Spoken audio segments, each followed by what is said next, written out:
Recording in progress.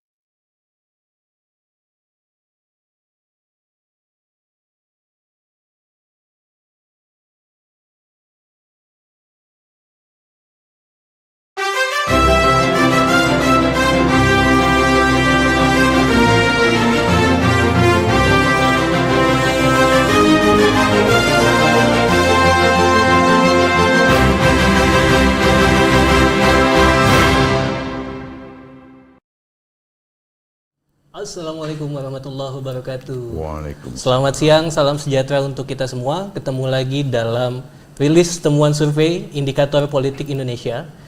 Kali ini kita mau main temuan di Jawa Tengah. Temanya adalah Gubernur dan Wakil Gubernur Pilihan Warga Jawa Tengah.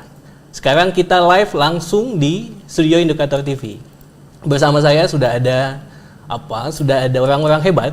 Pertama saya mau mengenalkan, di sebelah kanan saya ada Founder dan peneliti utama Indikator Politik Indonesia, Profesor Burhanuddin Muhtadi, MA, PhD. Halo Prof.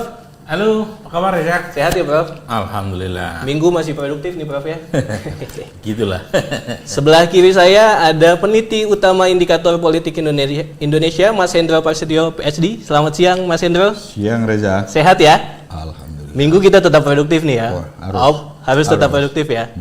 Oke, kali ini kita mau main soal Jawa Tengah ya Prof? Betul. Ini menarik nih Jawa Tengah ya Prof. Miniaturnya Pilpres Indonesia. Dan banyak presiden yang lahir dari Jawa Tengah. Woi, kan lagi endorsement juga di Jawa Tengah. Itu dia. Kalau miniatur Indonesia kan Taman Mini, tapi kalau miniatur Pilpresnya Jawa Tengah. Jawa Tengah. Jadi apa kita mau main apa nih Prof di Jawa Tengah? Apa yang bisa kita bagikan sama teman-teman? Ya, jadi pertama kita menyaksikan satu kontestasi elektoral yang paling panas dalam Pilkada serentak 2024 ini, salah satunya adalah di Jawa Tengah. Jadi bisa di next gitu ya, nanti akan terlihat alasan mengapa kita perlu memotret Jawa Tengah, karena salah satunya adalah pertarungan antara Kimplas dengan PD Perjuangan. Itu bisa dilihat dengan terang benderang di Jawa Tengah. Oke, ini berarti temuan surveinya di 7 sampai 13 November. Betul. Nah, alasan mengapa kita melakukan survei di Jawa Tengah cukup intensif karena memang Jawa Tengah adalah pertarungan pilkada rasa pilpres. Jadi kita tahu bahwa di Jawa Tengah ya, PD Perjuangan mengusung calon yang cukup kuat, Andika Perkasa dengan cawagupnya yaitu Hendy, Wembu, pasangan Wembu. Ya, kemudian dilawankan dengan Lutfi ya dan Gus Yassin yang kita tahu didukung oleh 9 partai yang merepresentasikan partai Kimplas. Jadi semua partai-partai pendukung Pak Prabowo itu ada di belakang Pak Lutfi dan Gus Yassin. Nah, saat yang sama ini bukan hanya pertarungan antar personal Lutfi versus Andika, tetapi juga merefleksikan kekuatan partai dan tokoh-tokoh besar di belakangnya. Jadi saya sebut rasa pilpres karena Ibu Mega turun gunung untuk mensosialisasikan Andika. Beberapa kali dia datang ke Jawa Tengah. Ya. Kemudian kita juga menyaksikan beberapa hari terakhir Jokowi juga bahkan kampanye buat Lutfi di Banyumas, kemudian di Tegal. Konon hari ini di Grobogan ya. Jadi cukup besar ya animo masyarakat karena selisih antara kedua calon menurut survei-survei juga sangat tipis gitu ya. Kemudian juga Pak Prabowo masih menikmati bulan madunya sebagai presiden. Beliau memberikan dukungan dengan bahasa yang eksplisit untuk lagi-lagi Lutfi dan Gus Yassin. Jadi, sambil pakai sarung lagi Prof ya? Ya itu dia, itu untuk Gus Yassinnya yang pakai sarung ya, Pak Prabowo nggak pakai sarung. Tetapi seorang Prabowo, presiden yang baru saja dilantik, kemudian memberikan dukungan cukup eksplisit ke Lutfi, itu jelas menunjukkan betapa sangat kompetitifnya peta elektoral di Jawa Tengah dan menunjukkan betapa pentingnya Jawa Tengah buat Pak Prabowo. Dan itu lagi-lagi menjelaskan mengapa Jawa Tengah menarik untuk kita lihat ya. Mungkin Mas Hendro soal elektoral mengapa Jawa Tengah penting selain dari variabel nasional bisa juga ditambahkan. Ya, Jawa Tengah ini sebetulnya kalau kita lihat dari jumlah penduduknya itu masih kalah dari Jawa Barat, maupun Jawa Timur. Iya, betul. Dan dari sentralnya itu Jakarta jauh lebih nih ya.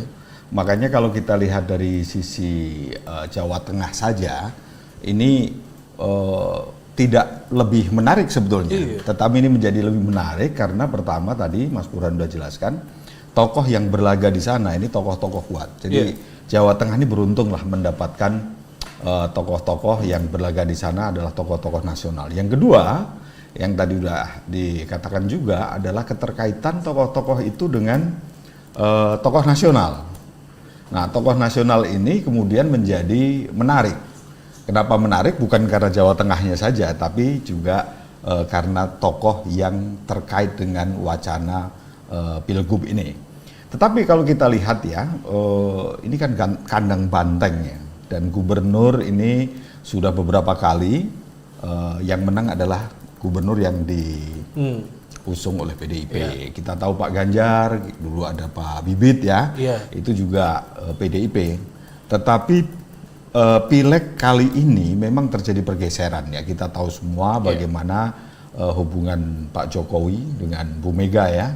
Itu kurang lebih ya seperti yang kita saksikan, yang itu dampaknya cukup besar. Misalnya jumlah kursi di DPRD PDIP di Jawa Tengah itu menurun, pada saat yang sama juga yang naik Gerindra dan juga Golkar ya.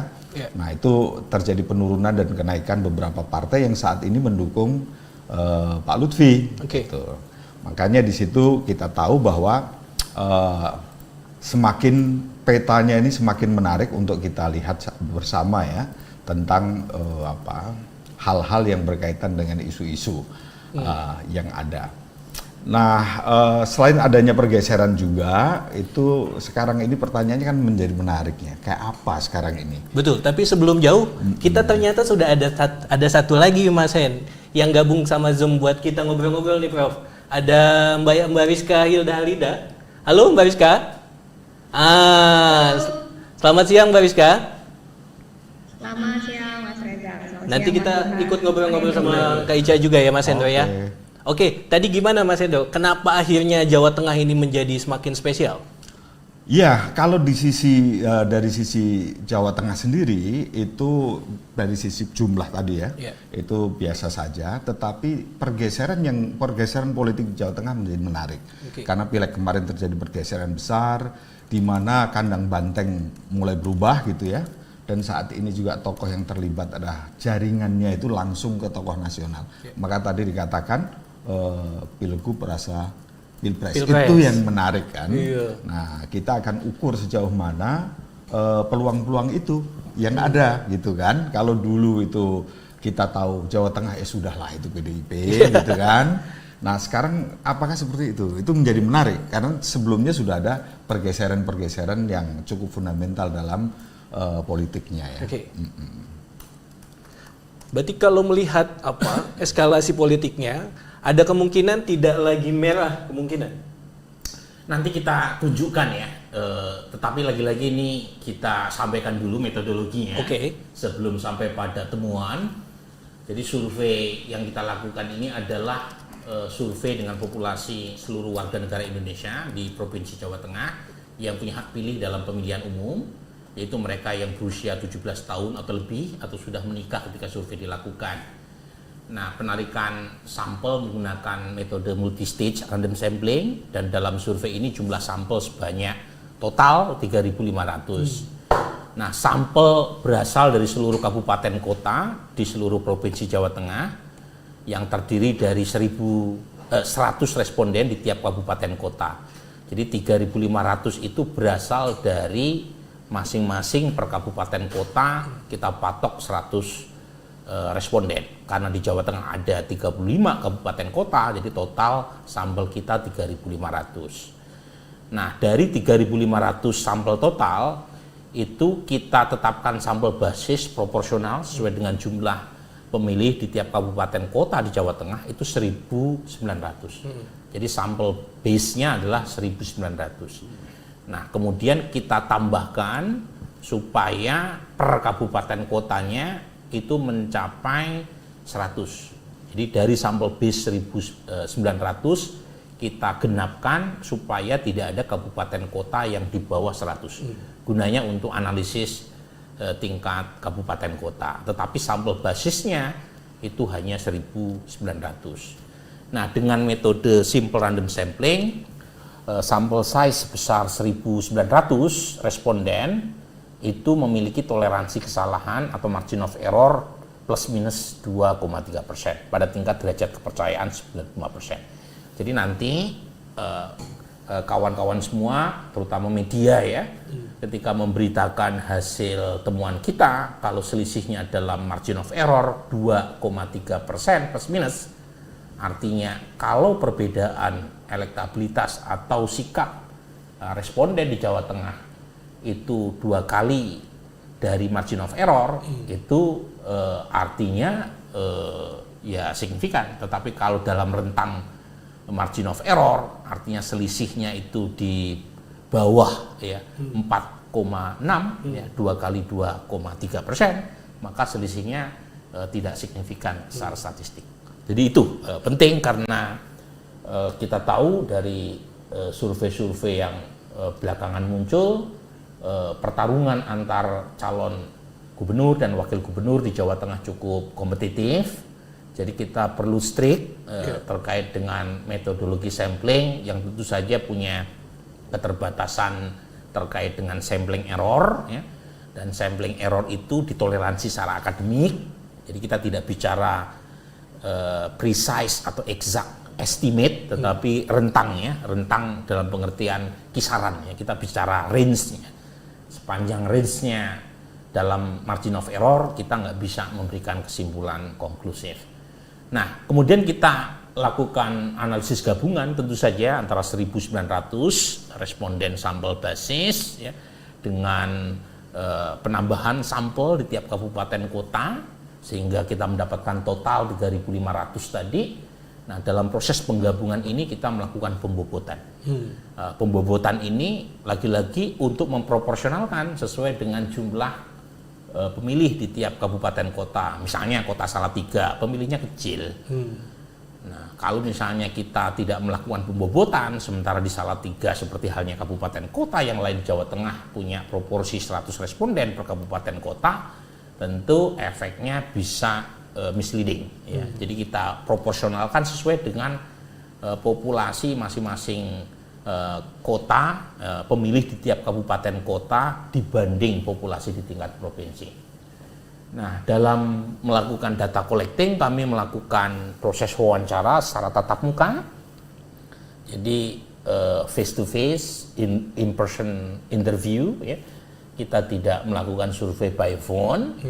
Dan dalam survei ini kita juga membandingkan dengan temuan-temuan survei sebelumnya yang semuanya dilakukan secara tatap muka supaya apple to apple. Jadi kita mengeksklud survei by phone karena survei by phone punya kelemahan karena tidak semua pemilih di Jawa Tengah punya handphone. Ya. Nah, dalam pelaksanaan tanggal 7 sampai 13, terutama 3 hari terakhir sebelum data collecting selesai, kita juga secara paralel melakukan quality control dengan cara menerjunkan tim kendali mutu dari Jakarta.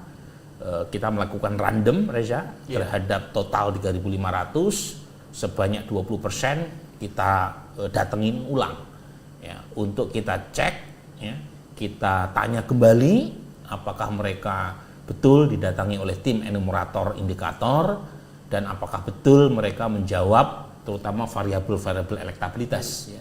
Kalau misalnya ada kesalahan berarti kita melakukan koreksi secara langsung. Tetapi overall kita tidak menemukan kesalahan berarti dalam quality control ini. Nah, itu lanjut coba kita lihat validasi sampelnya, kita skip aja ini ya.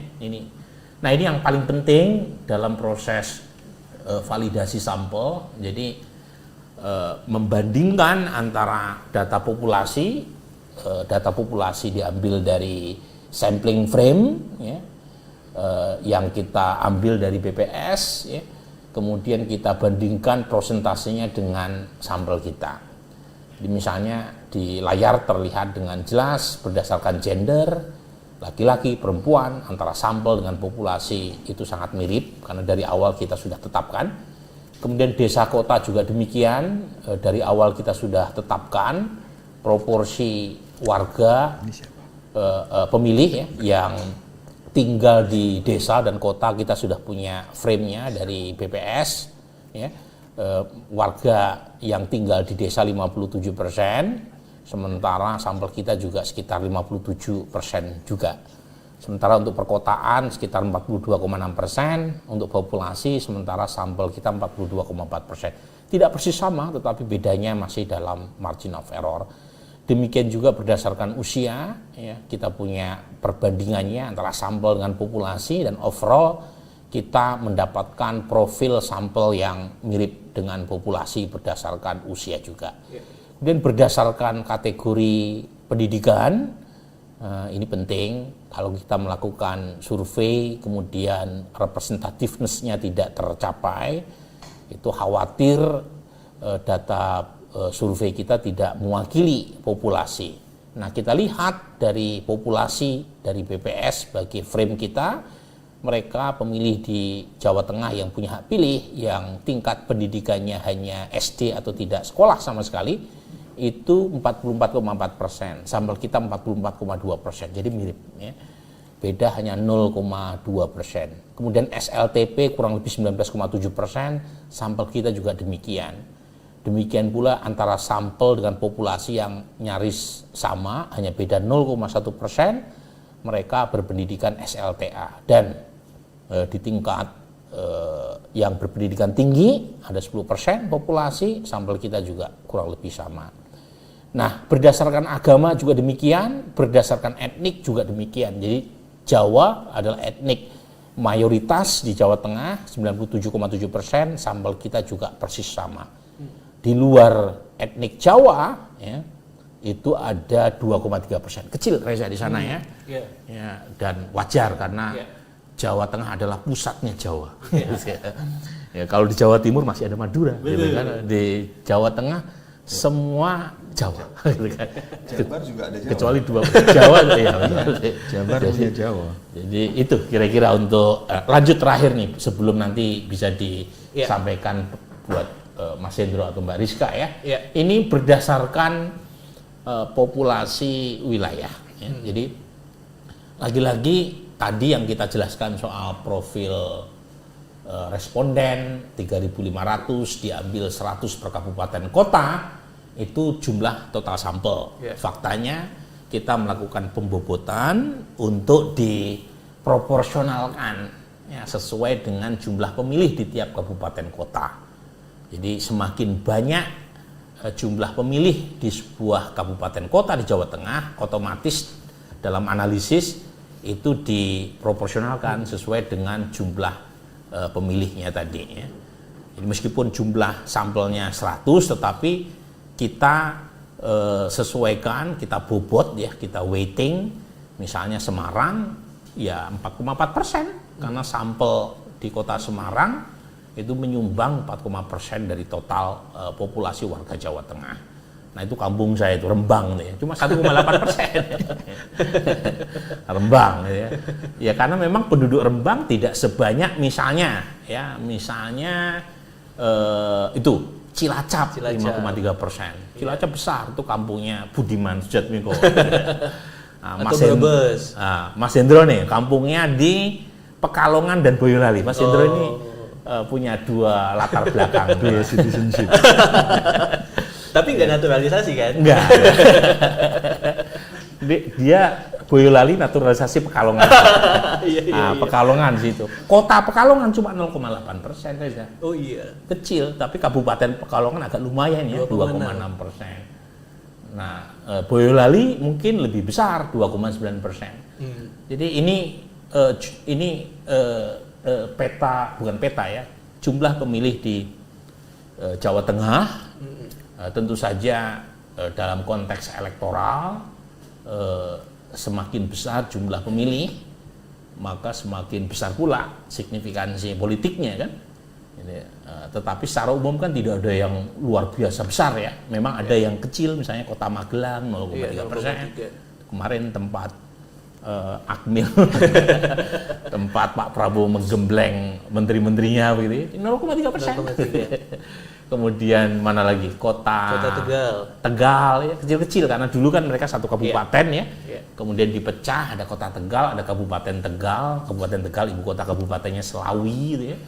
Jadi secara umum ini kira-kira ya kita punya, kalau nggak salah ada satu Karisdinan Pati, itu ada Kudus, ada Rembang, kemudian ada mana lagi Blora gitu ya.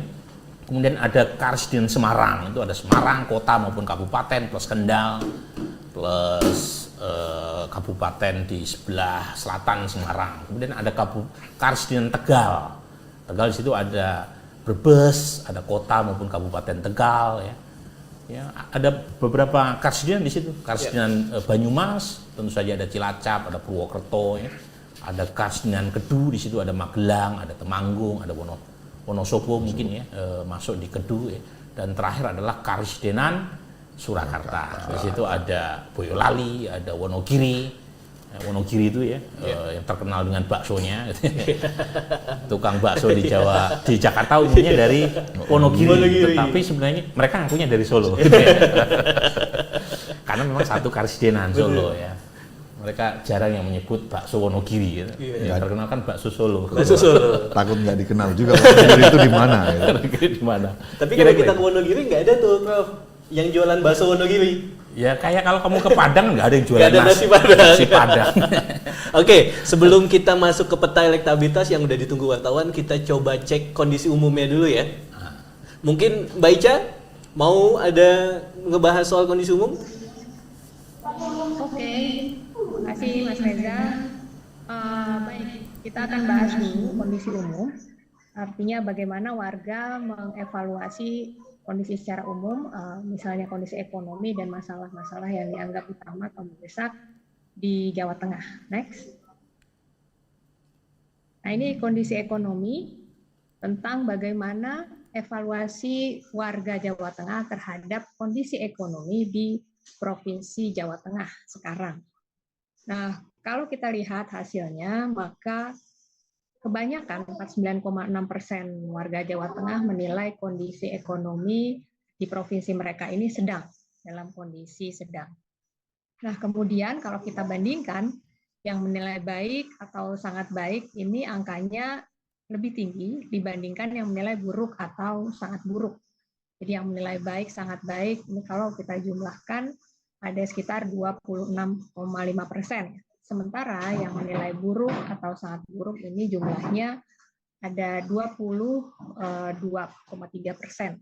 Jadi sedikit lebih banyak yang menilai baik sangat baik, kebanyakan menilai kondisi ekonomi di Provinsi Jawa Tengah ini sedang.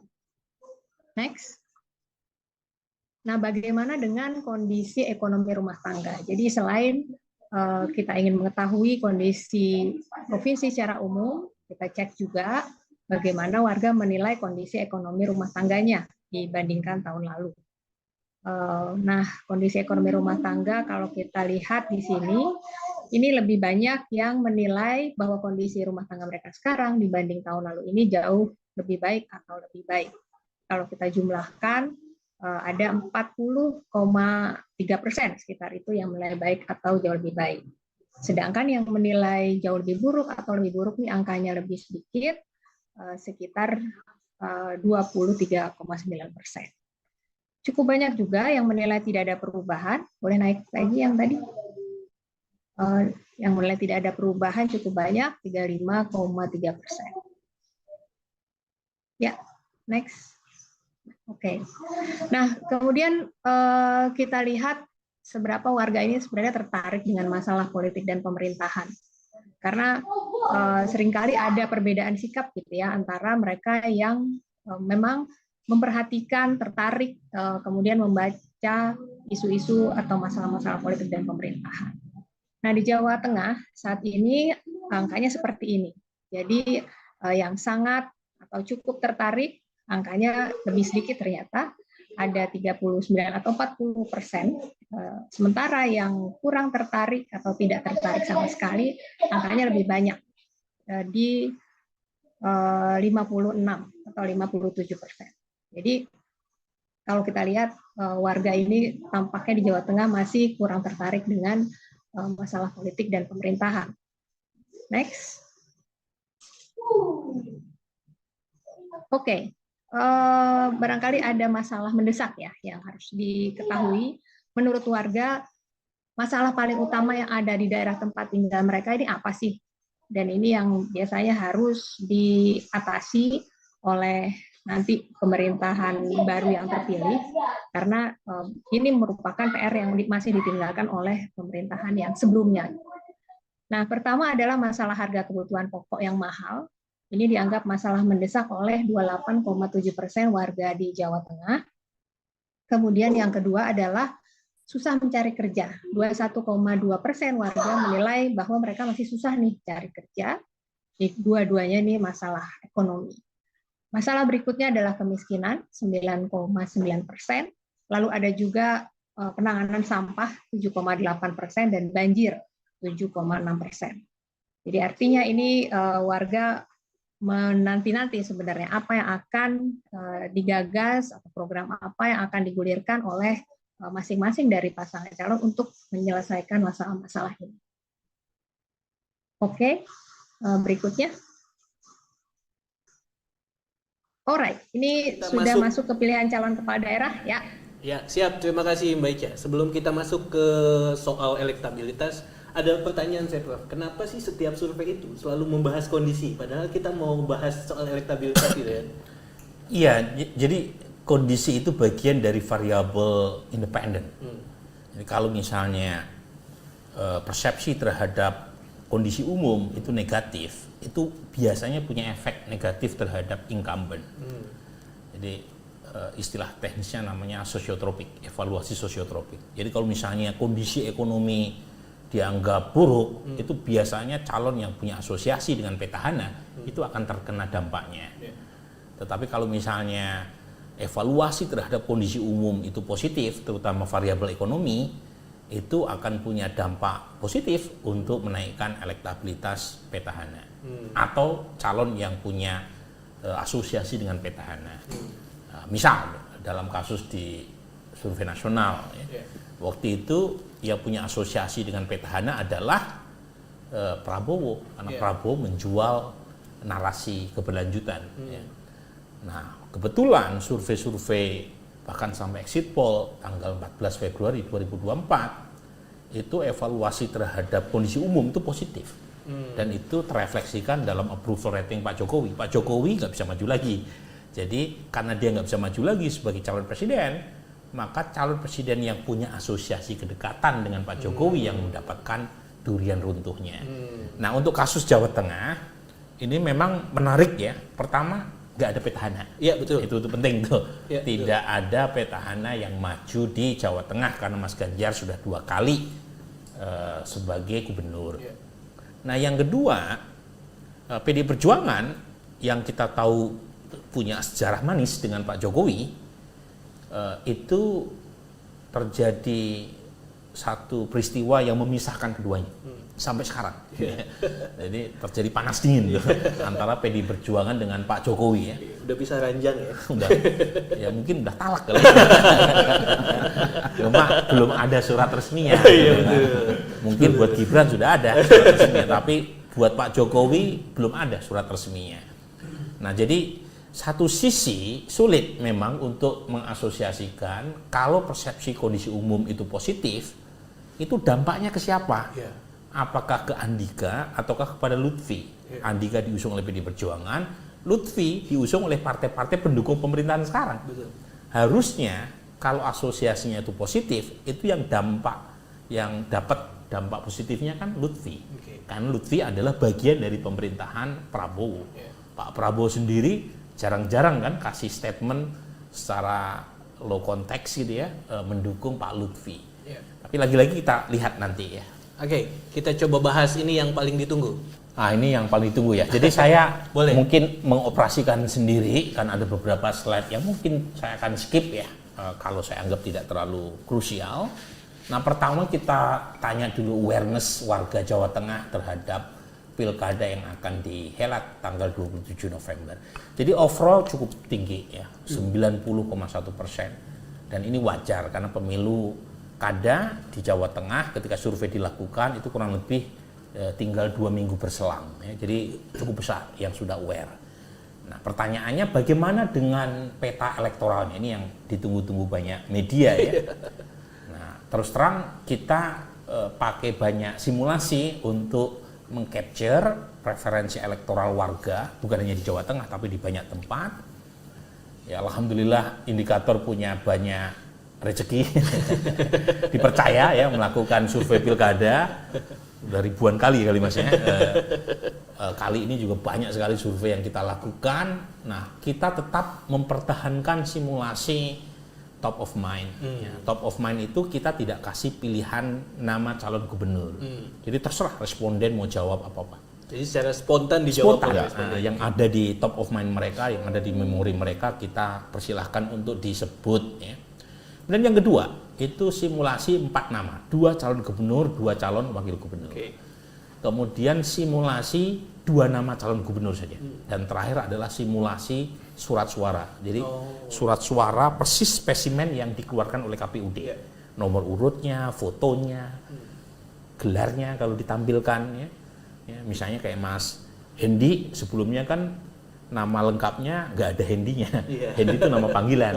Tetapi mungkin ke pengadilan nama Hendinya masuk. Kayak Sidul ya di Jakarta itu Rano Karno. Mungkin kalau Rano Karno dianggap orang Jawa gitu kan. Tambahin titik koma Sidul. Ya, tetapi karena itu resmi terdaftar di KPUD ya kita harus tampilkan sesuai dengan spesimen kertas suara. Nah, sekarang kita coba mulai dari elektabilitas berdasar top of mind. Ini jadi berdasarkan simulasi top of mind tanpa memberikan clue siapa calon gubernur yang kita tawarkan kepada responden itu 32,74% responden kami di awal November 7-13 itu menyebut nama Lutfi. Kemudian ada 31,57% yang menyebut nama Andika M. Perkasa. Jadi selisihnya terlihat, meskipun Lutfi sedikit di atas Andika, tetapi dalam margin of error. Ada yang menyebut Gus Yassin 2,4%, ada yang menyebut Hendi 0,94%. Nah, mungkin Reza nanya itu lainnya siapa? Kita nggak bisa mengerem kalau responden menyebut nama di luar dari 4 nama ini. Ya, kadang-kadang ada yang menyebut siapa, kita juga nggak kenal. Namanya juga simulasi top of mind. Ya, kita masukkan di kolom lainnya. Ya. Berarti banyak nama yang disebut secara spontan. Ya, ada 0,8%, nggak banyak juga, sedikit gitu ya. Tetapi lagi-lagi ada 31,5% ya, warga yang tidak bisa menyebut nama secara spontan. Waktu survei dilakukan awal November 2024. Nah, sekarang coba kita lanjutkan trennya. Ini trennya begini. Jadi kita punya 5 kali survei ya. Jadi pertama yang kita bisa lihat Pak Lutfi itu survei bulan Mei yang menyebut secara spontan hanya 1,5%. Bahkan saat itu Gus Yassin lebih banyak yang menyebut secara spontan. Memang pada saat bulan Mei 2024 jauh lebih banyak masyarakat yang tidak bisa menyebut nama secara spontan. Wajar, karena pemilunya waktu survei di bulan Mei itu masih jauh. Belanda masih jauh, ya kan? Hendi saat itu ada 2,3%. Andika belum muncul sama sekali di benak publiknya. Juni, Pak Lutfi itu naik dari 1,5 menjadi 8,6% yang menyebut namanya secara spontan. Ya. Kemudian pada September naik lagi jadi 18,3% untuk Pak Lutfi ya. Jadi trennya naik terus, tetapi terakhir yang tadi saya barusan presentasikan di slide sebelumnya 32,7% kita bulatkan ya, yang menyebut nama Pak Lutfi secara spontan. Seorang Andika itu baru muncul di survei kami bulan September secara spontan karena beliau baru dinominasikan oleh PDI Perjuangan itu kan akhir Agustus tepatnya tanggal 22 ya. Baru muncul tuh 9,5%. Jadi startnya memang terlambat. Tetapi ada kenaikan cukup tajam antara September sampai Oktober. Di bulan Oktober itu yang menyebut nama Andika secara spontan 26%. Masih di bawah Pak Lutfi.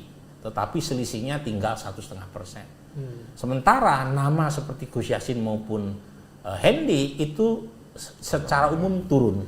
Nah, penjelasannya karena keduanya udah menjadi pasangan buat calon gubernur masing-masing. Jadi sebelumnya misalnya pendukung Gus Yassin itu merasa ya Gus Yassin bukan lagi calon gubernur tapi calon wakil gubernur. Tapi lagi-lagi ini polanya yang kita cek ya, trennya berdasarkan simulasi top of mind. Dan saya tak henti-hentinya untuk mengulang selisih antara Lutfi dengan Andika itu dalam margin of error. Ya. Jadi kita tidak bisa mengatakan bahwa Lutfi di atas Andika atau sebaliknya, karena keduanya meskipun Lutfi secara absolut berada di atas Andika, tetapi dalam rentang 2,3% plus minus. Ya. Nah sekarang 4 nama, 2 calon gubernur, 2 calon wakil gubernur. Nah ini ya kalau kita lihat di sini lagi-lagi yang menyebut Ahmad Lutfi dengan Andika itu statistically dead heat ya, kita nggak tahu siapa yang unggul. Meskipun Ahmad Lutfi sedikit di atas Andika, tetapi kita tidak bisa memiliki kesimpulan yang konklusif bahwa Lutfi secara meyakinkan mengungguli Andika, karena keunggulannya itu kurang lebih sekitar 1, sekian persen, sementara margin of error kita itu 2,3% plus minus. Artinya kalau misalnya keunggulannya itu signifikan, harusnya 2 kali margin of error, 2 kali 2,3. Ini kan faktanya tidak. Ya, artinya Pak Lutfi meskipun secara absolut sedikit di atas Andika, itu waktu survei dilakukan tanggal 7 sampai 13 itu belum bisa tidur nyenyak. Nah, kira-kira gitu ya. Nah, mungkin ada yang bertanya, Pak, ini surveinya setelah Jokowi turun atau belum? Sebelum. Iya, karena 13 November 7 sampai 13. Pak Jokowi baru turun kemarin. Apakah efek Pak Jokowi positif? Secara logis mungkin. Ya. Tetapi kita belum punya bukti empirik karena belum ada surveinya, gitu kan? Ya, jangan lupa ya, faktor yang membuat Prabowo Gibran 57% menang dalam Pilpres Jawa Tengah ya Pak Jokowi. Meskipun Pak di Twitter banyak yang mengkritik Pak Jokowi turun gunung, ya Twitter kecil yang mengakses gitu kan. Sementara warga Jawa Tengah kebanyakan nggak akses Twitter.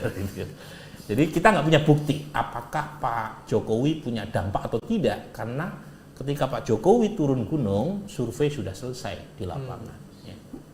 Nah, mungkin ada yang bertanya, kenapa 2 nama itu meningkat, termasuk Gus Yassin ya. Gus Yassin elektabilitasnya lebih tinggi dibanding Cawagup Pak Andika. Nah, sementara yang tidak atau tidak jawab dari 31% turun jadi 16%. Nah, wajar karena dalam simulasi ini kita kasih nama, nama kita sodorkan, kartu bantu ya. Jadi mereka boleh memilih dari nama yang tersedia. Nah, biasanya ketika nama itu kita sodorkan, itu yang tidak atau tidak jawab jadi turun. Gitu. Nah, ini trennya begini. Jadi polanya seperti sebelumnya, yang berbeda adalah undecided lebih kecil dalam simulasi 4 nama ini. Lagi-lagi yang menarik dari tren ini adalah ada kenaikan eksponensial Andika bulan September sampai Oktober. Tetapi antara Oktober hingga November kita menemukan pola tren dukungan Andika yang sebelumnya mengalami kenaikan eksponensial itu mengalami stagnasi. Tetapi saat yang sama Lutfi juga elektabilitasnya stagnan. Jadi begitu ya. Jadi 1 bulan terakhir itu yang kita bisa simpulkan dari data ini adalah terjadi stagnasi dari Lutfi maupun Andika. Tetapi yang menarik, terutama buat kalau misalnya nih ya, elektabilitas Andika itu masih positif dalam pengertian trennya itu berlanjut di bulan November, itu harusnya udah crossing. Artinya dia udah menyalip elektabilitas Lutfi. Kita tidak atau belum menemukan itu. Jadi yang kita temukan Andika kurang berhasil memanfaatkan momentum sebelumnya ketika elektabilitasnya mengalami tren positif. Di survei awal November, elektabilitas Andika trennya terkoreksi, minimal stagnan ya. Tidak sampai negatif tetapi stagnan. Dan apalagi ini temuan sebelum ada endorsement politik itu kan? Sebelum. Nah, ini adalah simulasi 2 calon nama. Jadi elektabilitas wakil gubernur tidak kita sertakan. Ya. Jadi dari 3 survei terakhir, kita nggak punya simulasi head to head Andika versus Lutfi di survei bulan Juni dan Mei. Mungkin ada yang bertanya, kenapa Pak? Ya Andika aja baru muncul Agustus akhir. Jadi waktu itu banyak yang nggak menduga kan Andika akan dicalonkan oleh Ibu Mega. Ya. Jadi jangan-jangan Pak Andika juga kaget sendiri dicalonkan. Ya kan? Yang tahu kan hanya Ibu Mega sama Tuhan. Jadi kita nggak nanya itu nama Andika dalam simulasi head to head di bulan Mei dan Juni. Muncul baru di bulan September. Itu pun, nah ini saya harus ingatkan, di bulan September belum ada kertas suara. Ya, baru diumumkan tanggal 22 oleh KPU berdasarkan pendaftaran partai. Ya. Nah, dari data ini terlihat terjadi stagnasi untuk Ahmad Lutfi dalam 3 survei terakhir, September, Oktober, November. Dan pola yang kita temukan terulang di sini untuk Andika. Andika naik kencang di bulan awal September 32 sampai 42% ketika survei dilakukan awal Oktober. Tetapi antara Oktober dengan November tren positif Andika itu berhenti. Stagnan dia ya. Stagnan. Nah, yang tidak tahu tidak jawab naik sedikit dibanding bulan lalu. Tetapi tetap lebih kecil dibanding mereka yang tidak tahu tidak jawab di bulan September. Nah, sekarang apa alasan orang memilih? Ya, kita tanyakan setelah mereka memutuskan dalam kuesioner mau memilih Pak Andika atau Pak Lutfi. Pertanyaannya mereka memilih kedua nama ini alasannya apa? Nah, pertama-tama kita lihat dulu baseline. Baseline itu orang yang memilih karena faktor tegas berwibawa itu berapa banyak? Ada 28%. Jadi ada 28%, hampir sepertiga warga Jateng itu memilih calon gubernur karena alasan tegas atau berwibawa. Nah, 28% ini kita cross. Orang yang memilih karena alasan ketegasan atau kewibawaan ini umumnya milih siapa? Kebanyakan memilih Andika. Ya, mungkin karena variabel latar belakang Pak Andika sebagai jenderal ya atau Panglima TNI. Memang yang memilih Pak Lutfi karena variabel tegas atau berwibawa juga besar, 16%. Minimal dibanding alasan lain memilih Pak Lutfi, alasan ini yang paling tinggi. Lagi-lagi latar belakang Pak Lutfi kan jenderal juga, jenderal polisi ya. Meskipun kalau dibanding antara alasan tegas berwibawa yang memilih Lutfi atau Andika, tetap lebih banyak yang memilih Andika karena variabel ketegasan atau kewibawaan. Nah, yang kedua ada 10,3% baseline-nya. Jadi dari total sampel 10% diantaranya memilih alasan perhatian sama rakyat. Kalau kita cross, orang yang memilih perhatian sama rakyat kebanyakan memilih Lutfi. Ya. Kemudian berpengalaman di pemerintahan. Dua-duanya belum pernah menjadi pejabat politik ya. Karenanya tidak ada yang mencapai double digit. Ya, kurang lebih mirip lah ya. Kemudian ikut pilihan warga sekitar. Pak Lutfi sedikit lebih banyak di sini. Jadi pendukung Pak Lutfi terutama dari kalangan keluarga atau warga sekitar sedikit lebih banyak ketimbang Pak Andika. Kemudian mungkin ada yang bertanya, ada 5,7% yang memilih karena alasan tokoh agama. Ya, Pak Lutfi kan bukan tokoh agama. Mungkin karena alasan pasangannya, betul. Gus Yassin. Meskipun ada juga yang mengklaim Pak Lutfi latar belakangnya adalah Ansor dia. Dia aktif di PMII. Memang S1-nya kan di UIN Sunan Ampel, Surabaya. Dia masuk jalur polisi melalui perguruan tinggi. Namanya alumni UIN, Mas Hendro pasti hafal lah minimal ya. Doa gitu. Meskipun saya kira ini lebih karena faktor wakilnya. Karena Gus Yassin adalah putra dari Kiai Besar ya, Maimun Zubair. Nah, ini simulasi yang tadi saya bilang, surat suara. Tapi sebelum saya lanjutkan penjelasan soal simulasi surat suara ini, itu survei bulan September, waktu itu kita pakai simulasi surat suara, tetapi saat itu belum ada penetapan nomor urut. Belum ya. Jadi tidak mirip dengan simulasi surat suara yang nanti akan dihadapi oleh pemilih di bilik suara. Karena lagi-lagi penetapan nomor urut itu kan tanggal 23 September, surveinya awal. Jadi yang betul-betul mirip dengan simulasi surat suara, fotonya, kemudian namanya, nomor urutnya itu adalah bulan Oktober dan November. Ya, dan di sini polanya sama dengan sebelumnya. Jadi misalnya Pak Andika itu kan di kertas suaranya ada jenderalnya itu ya kita tulis gitu. Tadi Mas Hendrar Prihadi ada tanda kurung Hendi. Ya, mungkin ke pengadilan dulu sebelum daftar ke KPU gitu ya. Kita tulis gitu kan. Dan elektabilitasnya persis seperti sebelumnya. Jadi naik signifikan September ke Oktober, stagnan di survei bulan November. Sementara untuk Pak Lutfi dengan Gus Yassin itu 3 survei terakhir mengalami stagnasi. Nah, pertanyaannya bagaimana dengan apa yang terjadi 2 minggu ke depan? Karena selisih antara Pak Lutfi Gus Yassin dengan Pak Andika Hendi itu dalam margin of error, kita tidak punya kesimpulan yang konklusif untuk mengatakan Pak Lutfi unggul. Meskipun secara absolut Pak Lutfi dengan Gus Yassin sedikit di atas Pak Andika, tetapi secara statistik itu keduanya imbang. Nah, itu ya. Nah, karena selisih antara Pak Lutfi dengan Pak Andika itu 3%-an kurang lebih, sementara yang tidak tahu tidak jawab itu mencapai 9,3%. Artinya ya, apapun bisa terjadi di tanggal 27 nanti. Kalau misalnya 9,35% ini itu ngeblok ke salah satu calon, itu tentu akan diuntungkan. Tetapi kalau terbagi secara proporsional, yang akan diuntungkan adalah Pak Lutfi. Nah, jadi tidak ada satupun calon di data kita yang mencapai 50% plus. Nah itu kira-kira ya.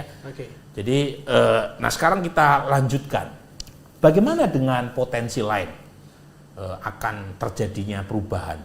Selain 9,38%, warga yang masih belum menentukan, potensi perubahan juga mungkin terjadi karena di antara mereka yang sudah punya preferensi baik ke Pak Lutfi sekitar 47% atau ke Pak Andika 43,5%, itu tidak semuanya imannya kuat.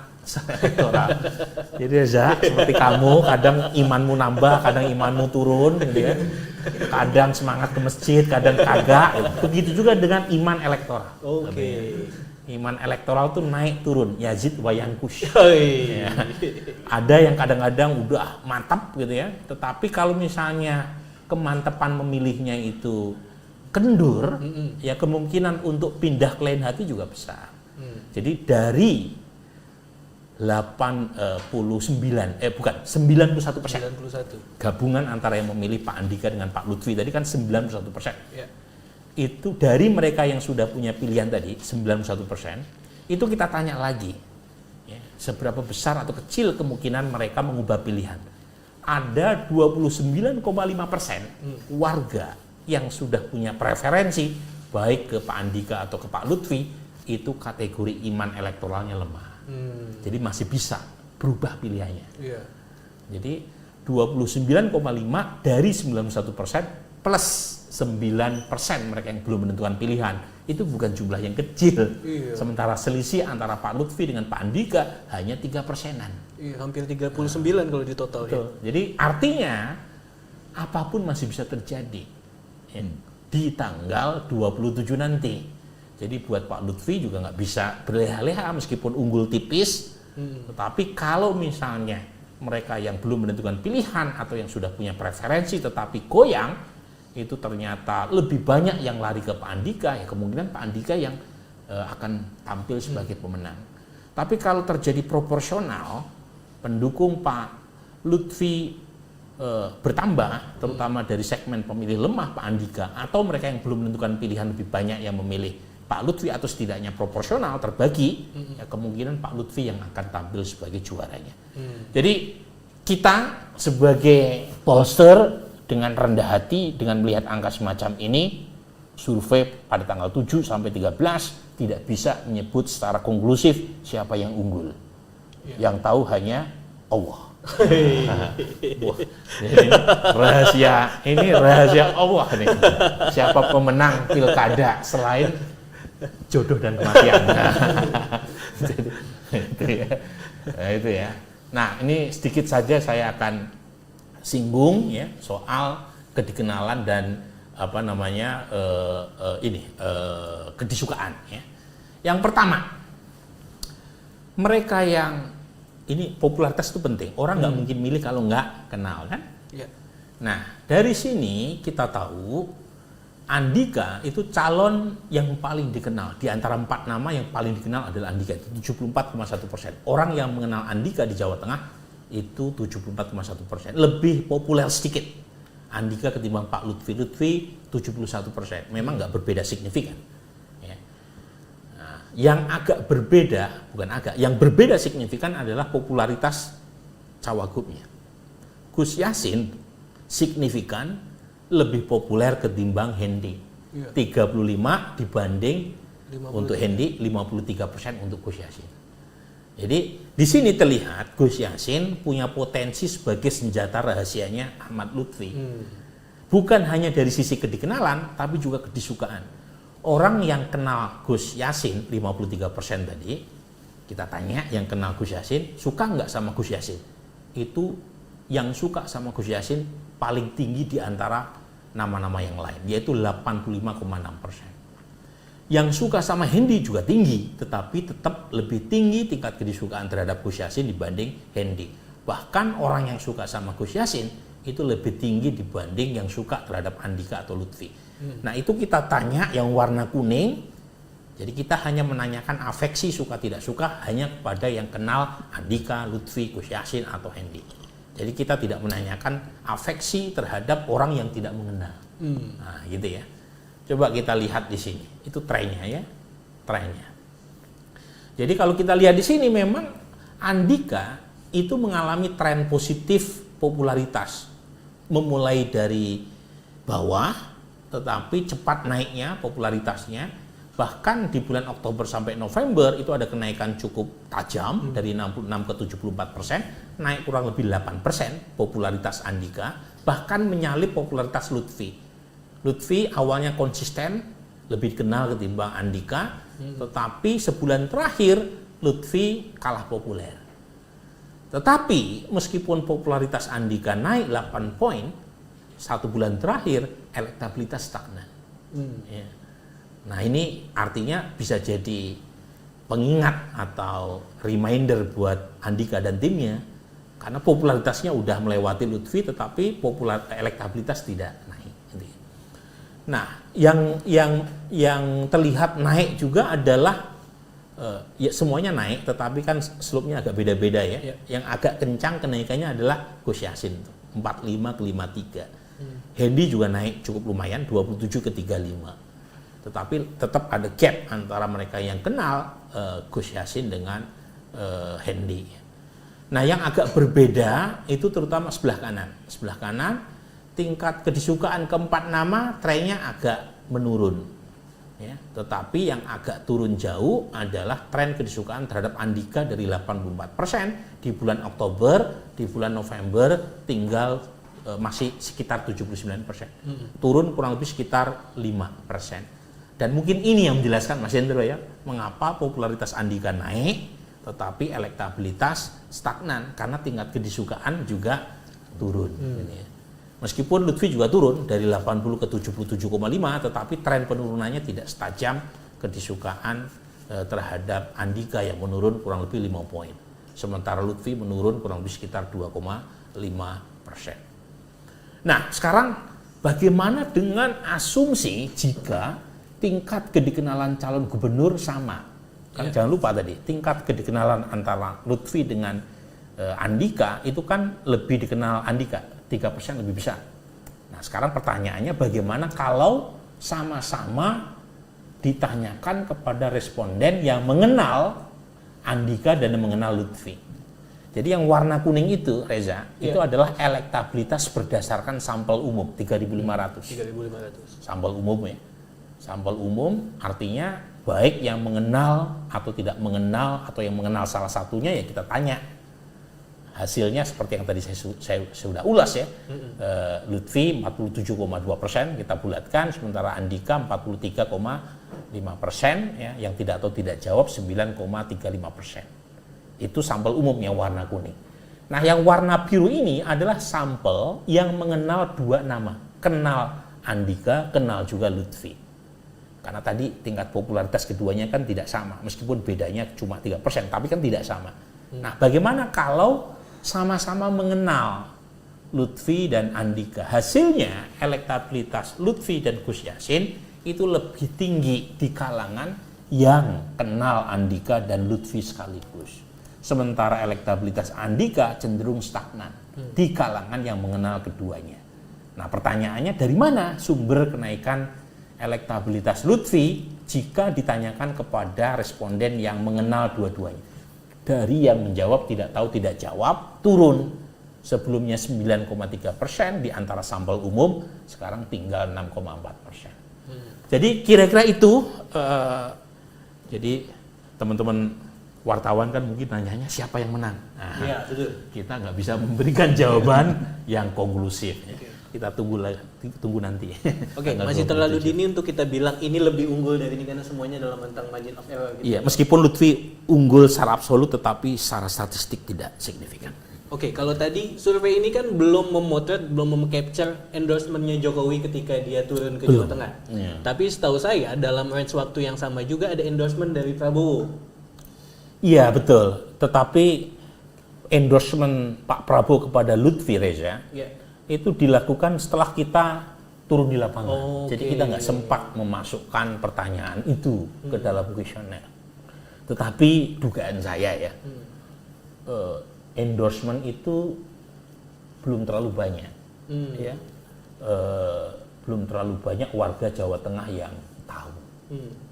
Karena lagi-lagi tadi lihat di bagian awal, 44% warga Jawa Tengah pendidikannya SD atau nggak sekolah. Jadi yang menikmati sekolah tinggi kayak Mas Hendro itu sampai ke McGill itu sedikit sekali. Orang Jawa Tengah kebanyakan terlalu tinggi kuliah di McGill, kuliah di mana Ohio itu. Ya 44%, hampir separuh gitu ya. Yang ikut debat aja, yang menyaksikan debat cuma 17%. Ya, tapi kan orang Lembang jadi profesor. Itu lagi-lagi itu namanya itu exception.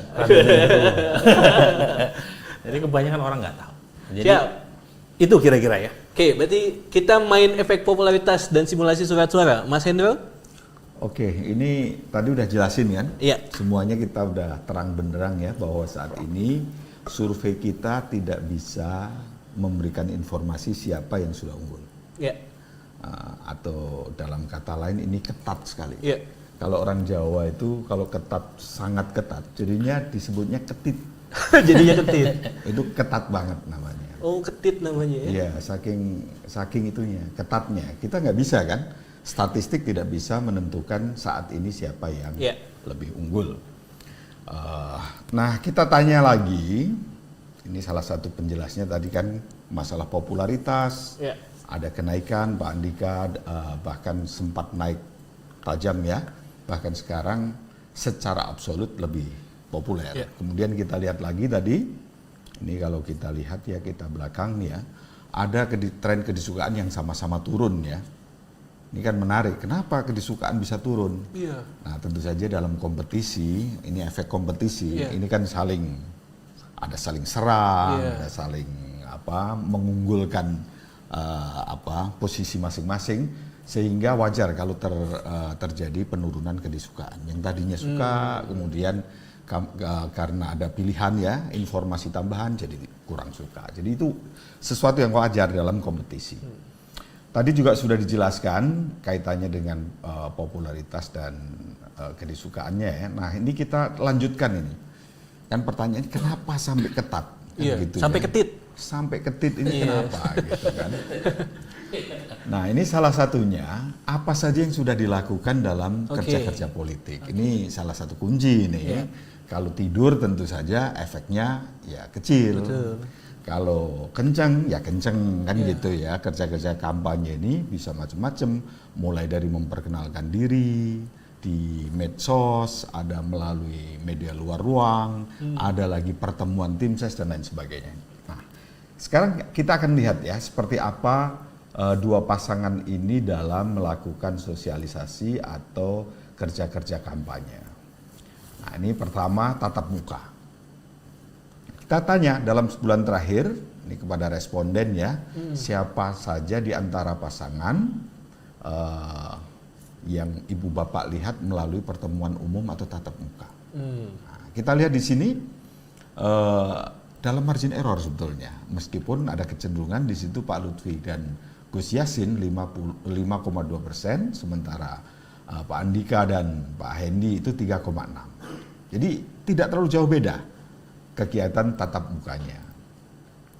Kemudian TV kita lihat Pak Andika lebih unggul dibandingkan Pak Lutfi ya, 41,1%.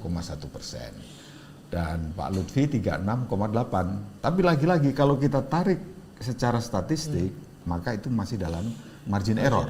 Nah, ini. Kemudian kita lihat berita online. Bedanya tipis. Dua-duanya aktif ya. 17,7 responden mengatakan bahwa Pak Andika tampil di portal media online. Kemudian Pak Lutfi 16,5. Lagi-lagi tidak terlalu jauh beda, bahkan dalam margin error. WhatsApp group, nah ini bedanya 0, cuma. Iya. Cuman beda 0, Facebook sama, bedanya 0, ya, jadi aktif, dua-duanya aktif. Kalau Anda konversi nilai 12,8% dengan jumlah pemilih, apalagi dengan mempertimbangkan pendidikan tadi, maka 12,8, 12,2 itu cukup besar. Itu sama dengannya bisa ratusan ribu ya. Kemudian Instagram, di situ perbedaan antara Pak Andika dan Pak Lutfi itu lagi-lagi dalam 0, TikTok juga sama, 16,8. Ini lebih aktif lagi dibandingkan medsos yang lain ya, 16,8. Yang satu 16,3. Ini juga sama-sama aktifnya. Nah, ini baru dalam baliho. Seperti biasa kan kita kalau kampanye, karena ini baliho, stiker, dan media luar ruang, ini dianggap oleh calon pemilih sebagai media yang paling mudah memperkenalkan. Gitu ya. Karena tidak banyak yang mengakses medsos, tidak banyak yang mengakses berita online gitu kan. Sementara kalau TV, itu pun TV nasional dan kebanyakan bukan berita kan yang diakses oleh publik. Maka baliho stiker ini menjadi media yang sangat penting dalam bersosialisasi. Lagi-lagi kita temukan, dua-duanya aktif. 68% masyarakat pernah melihat salah satu jenis media luar ruang yang dipakai oleh Pak Andika. Kemudian Pak Lutfi juga sama, 67,3, hampir sama. Jadi tadi kita lihat medsos, TV, ini mirip-mirip juga. Simpatisan biasanya adalah relawan, ada tim ses mendatangi calon-calon pemilih mewakili pasangan yang didukung ya. Nah ini cukup aktif juga, Pak Lutfi 4,9, Pak Andika 3,5. Tipis bedanya. Kegiatan sosial juga demikian, 4,3 Pak Lutfi, dan Pak Andika 3%. Secara absolut Pak Lutfi sedikit lebih unggul, tetapi dari sisi statistik tidak ada bedanya. Nah, kalau kita lihat semuanya tadi Reza, ketat sekali. Bukan hanya hasilnya, tetapi kerjanya juga sangat-sangat kompetitif. Mulai dari media sosial, media luar ruang, tim ses dan lain sebagainya. Itu sangat-sangat ketat tadi itu. Jadi kompetitif sekali kali ini. Nah ini yang menjelaskan mengapa tadi temuannya seperti itu. Meskipun ada sedikit pola ya Mas ya. Tadi untuk yang sifatnya sosialisasi tatap muka, itu Lutfi sedikit lebih unggul. Misalnya ketemu secara langsung, kemudian dikunjungi sama relawan, tim ses ya. Kemudian bikin kegiatan sosial. Tetapi ketika di media atau medsos itu yang unggul tipis adalah Pak Andika. Jadi memang ada perbedaan pola di situ. Nah, memang saya sendiri kalau saya cukup aktif di medsos, lebih banyak terekspos konten tentang Pak Andika ketimbang Pak Lutfi gitu kan. Iya. Tetapi kalau ditanya sama warga di Jawa Tengah sana yang kegiatan bersifat tatap muka, itu Pak Lutfi lebih banyak yang ditemui sama warga di sana di Jawa Tengah. Kopi daratnya lebih banyak nih, tim ses maupun tatap muka langsung. Nah, meskipun kita juga nggak bisa mengatakan Pak Andika juga kurang ya, jadi kan selisihnya tipis-tipis ya. Itu. Nah, itu Reza yang menjelaskan tadi ada popularitas, ada kedisukaan, dan juga terakhir tentang kerja kampanye ya, itu menjelaskan. Nah, saya lanjutkan lagi tentang pilihan DPRD Provinsi Jawa Tengah, karena ini kaitannya seberapa solid nanti kita lihat ya partai pendukung terhadap suara yang diperoleh dari masing-masing calon.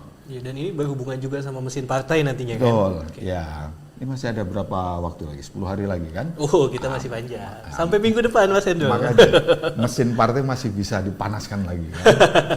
Nah, kita lihat di sini kalau pertanyaannya adalah jika pemilu legislatif diadakan ya untuk pilihan anggota DPRD. Kita lihat PDIP masih paling atas, 30%. 30%. Ya, meskipun kemarin mengalami penurunan ya, tapi dari sisi absolut 30%. Nah ini berarti Mas. Ya. Pemilu 2024 PD Perjuangan di Jawa Tengah 27%. Lumayan. Sekarang sentimennya lebih positif dibanding hasil pemilu 2024. Iya, betul. Nah, Gerindra juga naik tuh ya. Gerindra naik jelas. Nah, kemudian PKB, Golkar, nah urutannya seperti itu. Tapi yang di atas 5% hanya 4 partai itu ya. Golkar, PKB, Gerindra, dan PDIP. Lainnya di bawah 5%. Nah, P3 itu di bawah 4 bahkan, PKS dan lain sebagainya. Ini temuan sekarang ya. Tentu saja kalau ini polanya pemilu legislatif yang lalu, maka perolehan kursinya juga akan berubah. Kita mencoba untuk meng-cross siapa yang memilih pasangan mana berdasarkan pengakuan mereka partai di mana yang mereka pilih ya. Nah, kita lihat di situ PDIP sebagai pengusung Pak Andika dan Pak Hendi itu yang mengaku warga PDIP 68,4% sudah ke sana ke Pak Andika dan Pak Hendi. Ini cukup solid meskipun belum terkonsolidasi secara lebih memuaskan lagi ya. Idealnya itu ya di atas 70 kalau bisa 80 lah ya. Ini masih ada 25,9% itu yang memilih Pak Lutfi dan Gus Yassin. Ya, kalau dibulatkan bisa jadi 26% kan? Ya, artinya kan kita bisa mengatakan seperempatnya masih ke Pak Lutfi dan Gus Yassin. Iya. Nah, meskipun demikian, ini 9 partai pengusung Pak Lutfi dan Gus Yassin ini, kalau kita lihat ya, itu maka Partai Gerindra itu baru 59. Nah, partai-partai pengusung Pak Lutfi dan Gus Yassin ini yang di atas 60, ini baru PKB 64%, kemudian yang paling tinggi adalah P3, kemudian ada lagi PAN 60, ini yang di atas 60 ya, ada 3 partai. Artinya apa? Meskipun partai-partai ini mendukung Pak Lutfi dan Pak Yassin, sebagian juga ada ke Pak Andika. Misalnya PKB di situ cukup besar, 28,9. Gerindra juga masih cukup besar, 36,6 itu ya. Nah, Demokrat. Demokrat paling banyak tuh bocornya. Bocornya 40,4%. Nah, itu kan. Nah, padahal Demokrat supirnya memilih Pak Lutfi. Penumpangnya masih banyak yang bocornya. 40 tinggi kan. Itu. Nasdem juga sama 39, cukup besar ya ke Pak Andika. Nah, ini juga menjelaskan ya bahwa partai-partai ini kalau mau dikatakan solid ya belum. Dan juga menjelaskan mengapa Pak Andika yang hanya diusung oleh satu partai itu mendapatkan suara seperti itu. Karena partainya juga masih bocor-bocor banyak. Gitu kan. Jadi kan kita tahu Kim Plus itu mendukung Lutfi dengan Gus Yassin.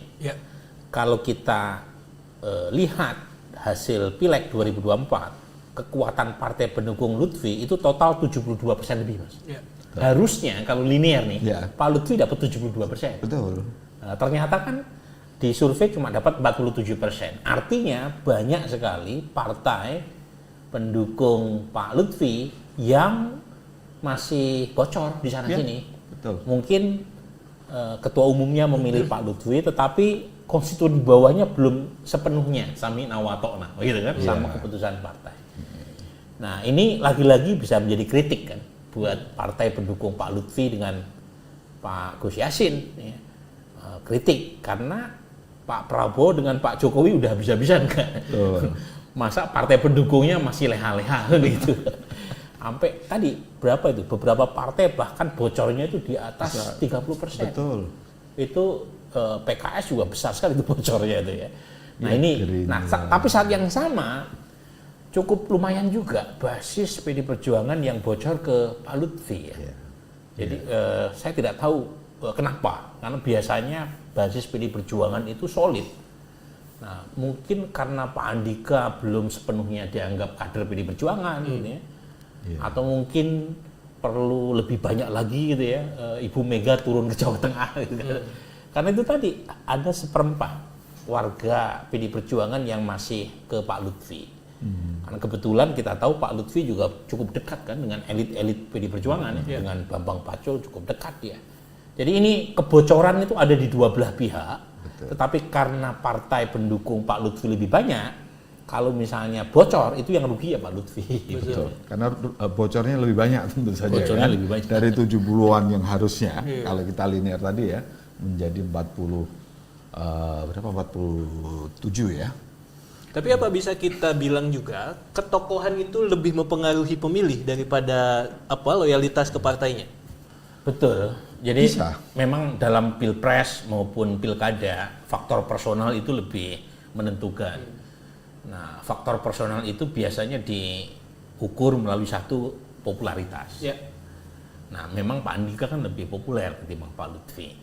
Yang kedua tingkat kedisukaan tidak terlalu berbeda ya antara kedua nama ini. Yang ketiga persepsi secara kualitas personal. Ya. Nah itu juga penting tuh. Meskipun persepsi belum tentu sesuai dengan fakta, tetapi persepsi tentang ketokohan seorang calon itu juga mempengaruhi. Nah tetapi lagi-lagi karena selisihnya ketit tadi Mas Hendro ya, Sangat ketat jadi ketit. ketit ya, itu efek partai betapapun mungkin tidak sebesar efek ketokohan menjadi penting di sini. Karena selisihnya kan tidak dalam tidak signifikan secara statistik. Jadi kalau misalnya partai pendukung Pak Lutfi lebih aktif bergerak, itu efeknya lebih menentukan. Meskipun lagi-lagi ya, mengasumsikan seluruh basis partai mengikuti apa kata ketua umumnya sepertinya mustahil. Ya. Berat ya. Tetapi setidaknya kalau secara personal tidak terlalu berbeda antara Pak Lutfi dengan Pak Andika, yang menentukan adalah mesin partainya. Iya betul. Ya, yang menentukan adalah tim relawannya. Nah, di situ terlihat bahwa partai-partai pendukung Pak Lutfi itu belum banyak yang maksimal. Itu yang di atas 60% hanya PAN dan PKB ya. Ada juga P3. P3 wajar karena Pak Gus Yassin kan ada P3. Paling solid itu P3. Tapi basisnya kan kecil, 3,7%. Ya.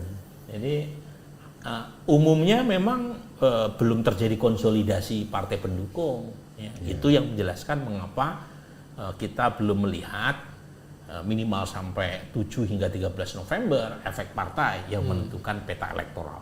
Tapi apakah 2 minggu ke depan akan terjadi perubahan? Wallahu alam. Ya. Apakah kemudian Ibu Mega makin rajin turun ke bawah mengkonsolidasi basis PDIP? Apakah ketua-ketua umum partai tadi malu melihat Pak Prabowo dengan Pak Jokowi yang turun gunung gitu kan? Akhirnya ikut-ikutan turun gunung. Yang kita belum tahu ke depan seperti apa. Jadi itu Reza, Siap. kita udah jelaskan ya mengapa seperti itu, karena tadi kan kita kalau melihatnya hanya dari partai, ya seharusnya Pak Andika yang cuma satu partai itu suaranya tidak kompetitif, ternyata tidak juga, gitu kan. Nah dari sisi popularitas, jadi dari sisi semuanya lah kita lihat betapa ketat ya persaingan yang ada sekarang ini. Saya kira itu ya temuan kita yang bisa kita sampaikan hari ini. Dan tentu saja kita berharap apa yang sudah kita temukan dan sudah kita tampilkan ini menjadi bahan untuk masing-masing calon, karena ini bisa dijadikan basis ya untuk melakukan kerja-kerja politik, kampanye-kampanye di sisa waktu yang akan datang dan tidak lama lagi.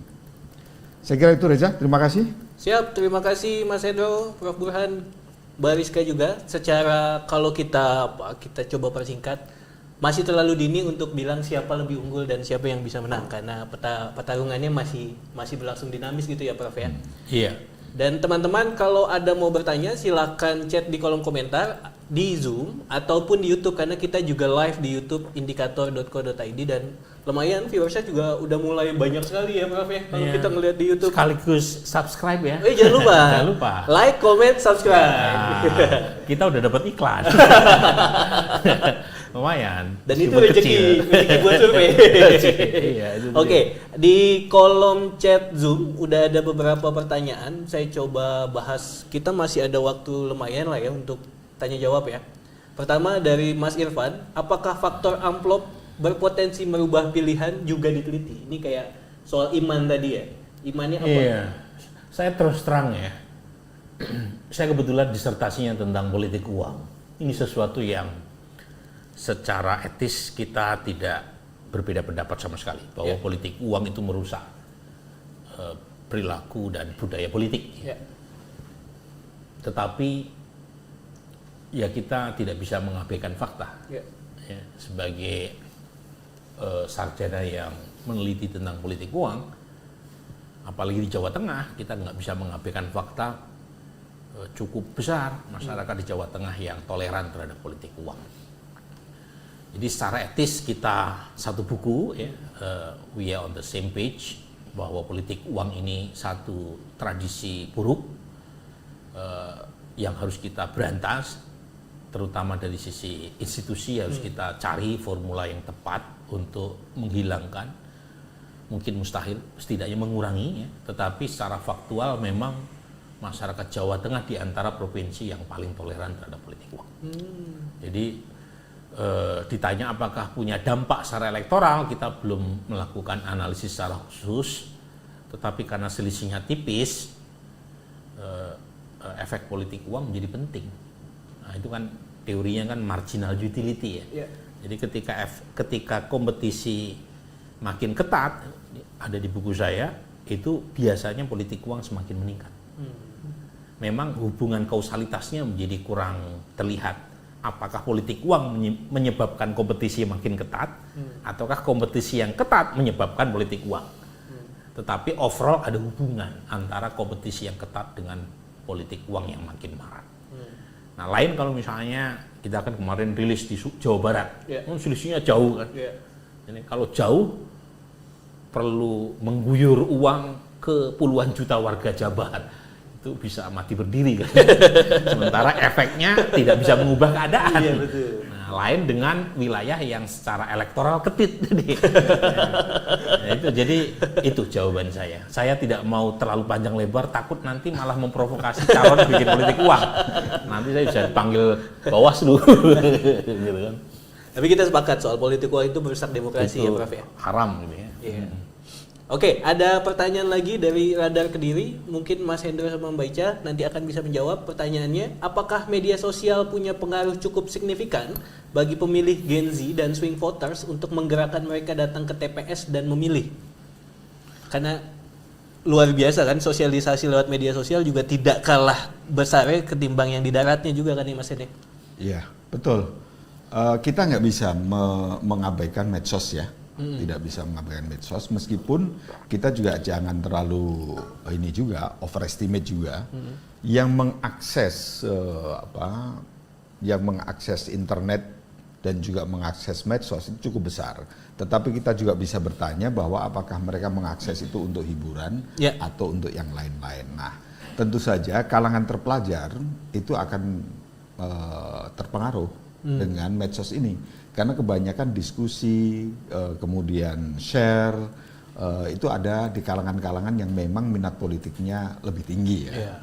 Nah, makanya kalau kita lihat misalnya Twitter itu berpengaruh atau tidak, kalau dilihat dari besar kecilnya mereka yang aktif di Twitter, itu Twitter lebih kecil dibandingkan TikTok atau Facebook. Tetapi kalau kita berbicara tentang pengaruhnya, Twitter jauh lebih besar pengaruhnya untuk masalah politik. Betul. Gitu kan. Tapi kalau masalah iklan produk tentu saja beda lagi. Nah, makanya Gen Z dengan karakteristik mereka yang tertarik politik, kemudian melek politik, dan juga mereka lebih banyak informasi, tentu itu akan sangat berpengaruh. Oke. Ya. Mbak Ica mungkin mau menambahkan? Ya, ya, thank you. Jadi kita medsos, kemudian pengaruhnya ada Gen Z dan swing voter untuk menggerakkan mereka ke TPS gitu. Jadi ini artinya di sisi penyelenggara pemilu saja kepentingannya adalah sebanyak mungkin menggerakkan calon pemilih untuk benar-benar berangkat ke TPS.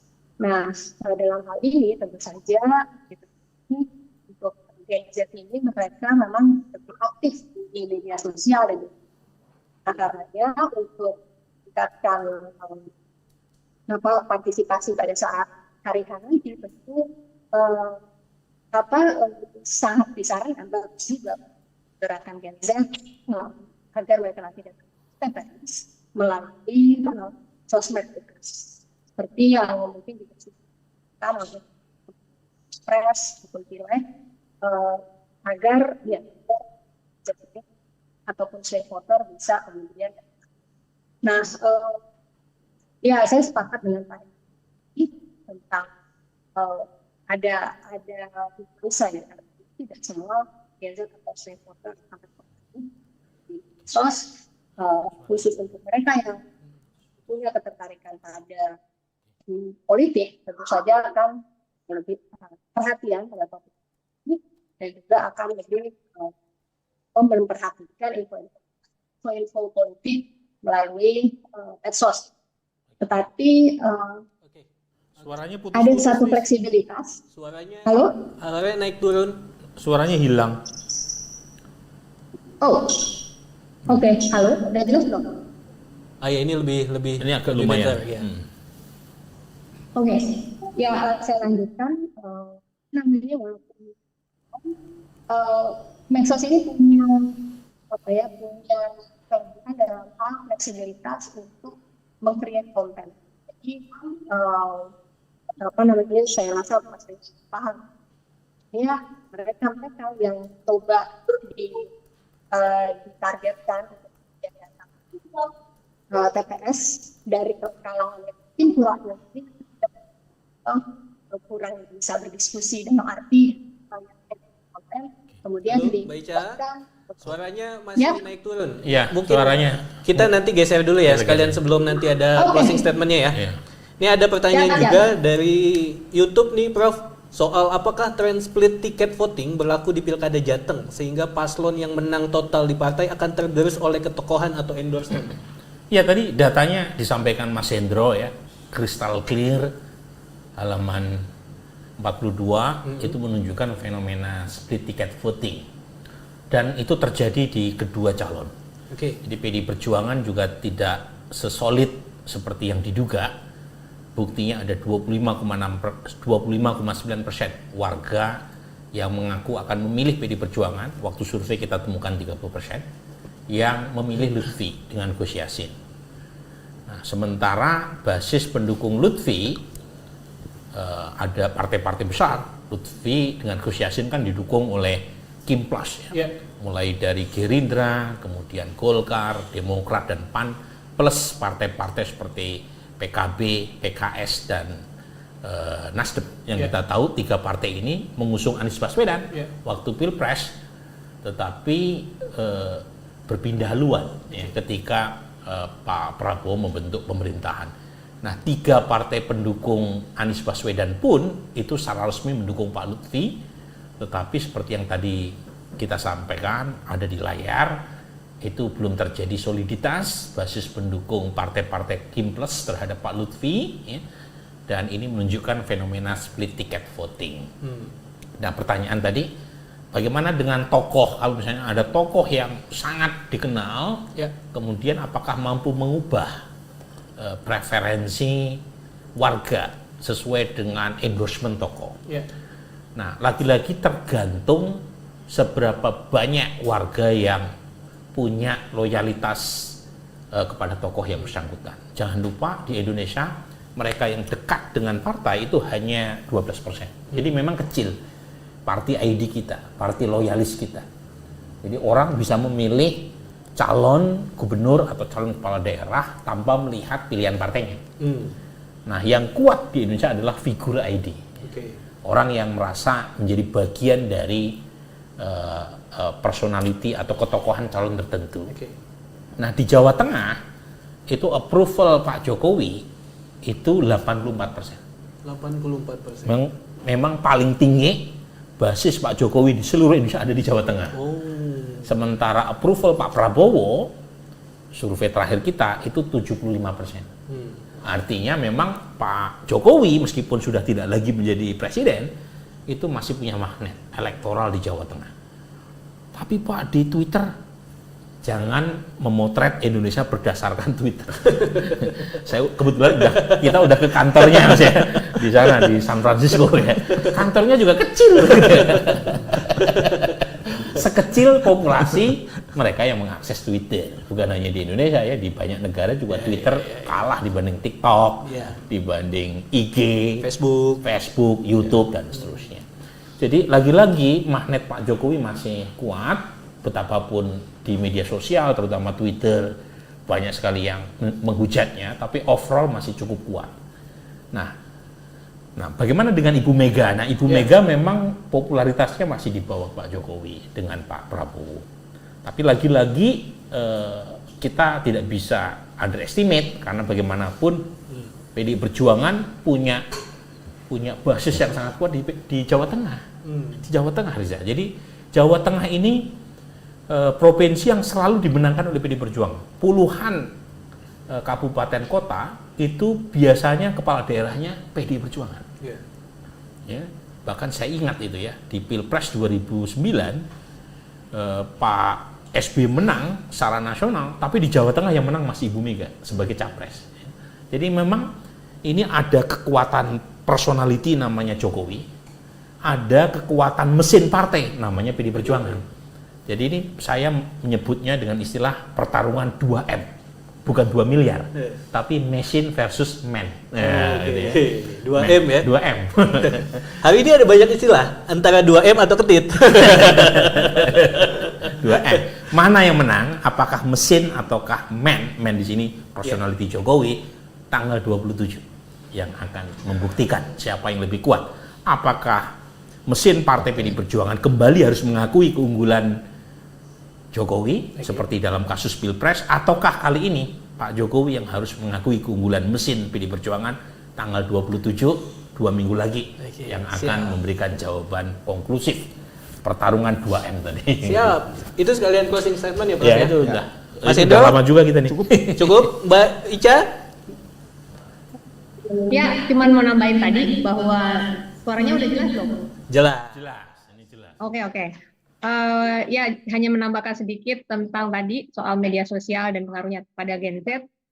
Bisa saja digunakan dalam hal ini tadi ya untuk menggerakkan mereka datang ke TPS, karena sayang sekali awareness warga terhadap pilkada di Jateng ini sudah 90%. Kalau kemudian mereka nggak datang ke TPS, tentu itu tidak diharapkan. Jadi untuk Gen Z kita tahu mereka banyak mengakses medsos, dan untuk menggerakkan mereka ke TPS bisa juga melalui medsos yang kontennya bisa di-create agar bahkan mereka yang tidak begitu tertarik dengan politik pun kemudian juga terpanggil untuk datang ke TPS. Saya rasa itu. Terima kasih banyak Mbak Ica. Untuk teman-teman yang mau mengakses survei di Jawa Tengah sudah dibagikan admin di kolom chat, atau bisa mengunjungi laman websitenya indikator.co.id ya Prof ya. Ya, dan jangan lupa subscribe. Jangan lupa subscribe. Kalau pengen tahu update terkini soal nanti apa mau rilis apa atau survei yang sebelumnya, jangan lupa follow beberapa platform media sosial Indikator, ada di Instagram, ada di YouTube, di TikTok udah ada Prof? Kayaknya belum. Oh, berarti segera. Kita ini masih generasi kolonial. Bukan dalam milenial. waktu dekat berarti ada. Demikian TikTok rilis temuan survei hari ini terkait peta elektabilitas dan apa yang terjadi di Jawa Tengah. Sampai jumpa di rilis temuan survei Indikator selanjutnya. Selamat sore, terima kasih. Assalamualaikum warahmatullahi wabarakatuh. Waalaikumsalam.